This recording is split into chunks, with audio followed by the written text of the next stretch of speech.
नमस्कार दर्शक बंधु मु प्रदीप आपण मानक स्वागत करुच्ची आजिर आउ एक नुआ भिडियो तो जातीय खाद्य सुरक्षा आईन बल राज्य रे थिबा समस्त गरीब श्रेणीर लोक मानकु राशन कार्डटीए प्रदान कर जायथाय। तो ये राशन कार्ड माध्यम सरकार तरफ प्रत्येक मास योग्य हिताधिकारी मानकु राशन सामग्री बाबद प्रत्येक परिवार सदस्य को 5 केजी हिसाब से राशन सामग्री प्रदान कर जायथाय। तेणु ये राशन कार्ड केवल जे गरीब मानक पई उद्दिष्ट एटा कहवा संपूर्ण भूल, कारण वर्तमान जो राज्य रे राशन कार्ड को नहीं गोटे बहुत बड़ गुमर खुली जो थे सरकारी ऑफिसर राशन कार्ड प्रति लोभ अर्थात जो मैंने सरकारी विभाग रे बहुत बड़ बड़ पोस्ट रे रही पाखरे जहाँकि राशन कार्ड रही एवं जड़े साधारण लोक राशन कार्ड टीए पाइबा दीर्घ 2 ରୁ 3 वर्ष है आवेदन कर राशन कार्ड टीए पाई पारु नहीं। तेणु वर्तमान जो ई-केवाईसी राज्य सरकार तरफ घोषणा करा जायतिला जो थे योग्य हिताधिकारी चिन्हट बहुत सहायक होबो बोली राज्य सरकार ये निष्पत्ति नहीं ताहा वर्तमान मध्य सहायक होईची। वर्तमान राज्य रे थिबा विभिन्न जिल्ला रे जो मैंने सरकारी ऑफिसर रही सेमानक पाखरे राशन कार्ड रही अर्थात सरकारी चाकरी करी दरमा मासकु 50,000 रु अधिक टंका दरमा पाउथिले मध्य सेमाने वर्तमान जाकि राशन कार्ड रे निजको अंतर्भुक्त करी राशन सामग्री नौथिले। तेणु वर्तमान ई-केवाईसी प्रक्रिया रे प्रत्येक जिल्लार राशन कार्ड वेरिफिकेशन कला परे प्रति जिल्ला रे वर्तमान जाकि विभिन्न प्रकार रोचक तथ्य आसी जो थे पुलिस अधिकारी आरंभ करी डाक्तर एमती कि ओएस ऑफिसर मध्य राशन कार्ड रे राशन सामग्री नौथिबार आखि आगक आसी। तो आसतु कौन रही यही सबू अपडेट एवं जो रिजेक्ट लिस्ट आसी देखीदेवी बहुत बड़ बड़ ऑफिसर वर्तमान जहाँकि राशन कार्ड रे राशन सामग्री पाई। तेणु आपण मैंने देखिपे जहाँकि ई-केवाईसी खोलीदेला राशन कार्ड रो गुमर बालियापाले धरापड़ी रे राशन कार्ड नौथुबा 165 सरकारी चाकरिया देखंतु एटा हमर बालेश्वर जिला जहाँकि बालियापाल ब्लॉक रे देखंतु केवल गोटे ब्लॉक रे वर्तमान 165 सरकारी चाकरिया जहाँकि सामना को आछंती। तो सही तालिका रे रहिचंती देखंतु जंत्री अध्यापक शिक्षक डाक्तर पुलिस ई-केवाईसी प्रक्रिया एवं सरकारी चाकरिया को असल मुखा खोली देइची।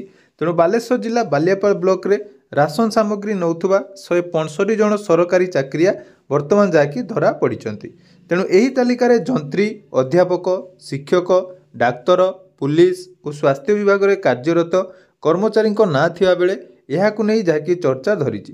तो विभाग पक्षर मिलिथिबा तथ्य अनुसार बड़ास पंचायत कुंभारी पंचायत चौमुख पंचायत मधुपुरा पंचायत रो बहु सरकारी कर्मचारी राशन कार्ड हाते हिताधिकारी साजिथिले एवं सामग्री नेउथिले। तेणु तालिकार बहु उच्चपदस्थ अधिकारी को मिसाई प्रथम पर्यायर मोट 165 जन कर्मचारी नाम रही। तेणु तुरंत सेमानक नाम तालिकार बाद देवाकू विभाग निर्देश देइथिबा जणा पड़ी। तेणु चूड़ांत तालिका आसिबा परे एही तालिका आहुरी लंबा होई पारे बोली आशंका करा जायछि। तेणु जो बड़ बड़िया माने एही सहायता हाथ देइचंती सेमानक विरुद्ध रे कड़ा कार्यानुष्ठान ग्रहण करने बुद्धिजीवी महल रे दाबी होईछि। तो केवल बालेश्वर जिला नुहे प्रत्येक जिले में वर्तमान जहाँकि ई-केवाईसी रो स्टाटस चेक कला परे बा ई-केवाईसी कला परे समस्तंकर गुमर खुली जाइछि। सेपरि आपण माने देखंतु गोटे मध्य आज जाकि संवाद पेपर आछि जहाँकि रही आमर कटक रे मध्य 10,700 राशन कार्ड वर्तमान कटिया पई जाउछि। तेणु कहार स्वामी तो कहार पुओ झियो सरकारी चाकरिया किंतु सेमानक नाँ रे आसुछि राशन। तेणु डाक्तर अध्यापक police sub inspector traffic police auditor शिक्षक राजस्व निरीक्षक कनिष्ठ किरानी नाम रे प्रति मास राशन उठुची। तेणु ह्यूमन रिसोर्स मैनेजमेंट सिस्टम रु एही तथ्य वर्तमान जहाँकि सामना को आसीची। तेणु कटक रे जदि आमे देखिबा एही 10,700 परिवार सदस्य बेआईन भाव में राशन पाउथुवा बेले सेमाने एबे तालिकारु बाद पड़िबाकू जाउचंदी।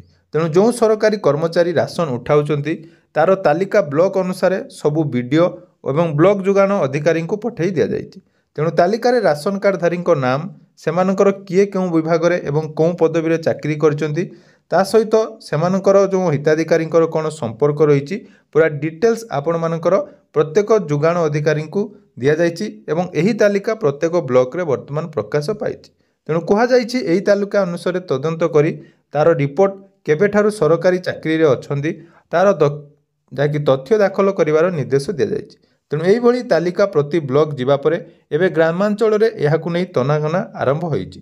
ତେଣୁ ଯେଉଁମାନେ ଅସାଧୁ ଉପାୟରେ ବେଆଇନ କାର୍ଡ଼ ବ୍ୟବହାର କରିଛନ୍ତି ତ କେଉଁ ଉଦ୍ଦେଶ୍ୟରେ ସେମାନେ ଏହାକୁ ଯାଇକି ରାସନ କାର୍ଡ଼ ଉଠାଉଥିଲେ ତା ନେଇ ବର୍ତ୍ତମାନ ସରକାର ଯାଇକି ପଦକ୍ଷେପ ନେବେ ଏବଂ ସରକାରୀ ଚାକିରି କରି ରାସନ କାର୍ଡ଼ ଉଠାଉଥିଲେ ଦୃଢ଼ କାର୍ଯ୍ୟାନୁଷ୍ଠାନ ହେବା ସହିତ ତାଙ୍କଠାରୁ ଅର୍ଥ ଭରଣାର ନିଆଯିବ ବୋଲି ସରକାର ମଧ୍ୟ କହିଛନ୍ତି। ତ କେବଳ କଟକ ଏବଂ ଆମର ବାଲେଶ୍ୱର ଜିଲ୍ଲା ନୁହେଁ, ସେହିପରି ଦେଖନ୍ତୁ ଯାଜପୁର ଜିଲ୍ଲାରେ ବର୍ତ୍ତମାନ ସୁଦ୍ଧା ମଧ୍ୟ 5,000 ଅଯୋଗ୍ୟ ହିତାଧିକାରୀ ତାଲିକାରେ ଯାହାକି ଆସିଯାଇଛି।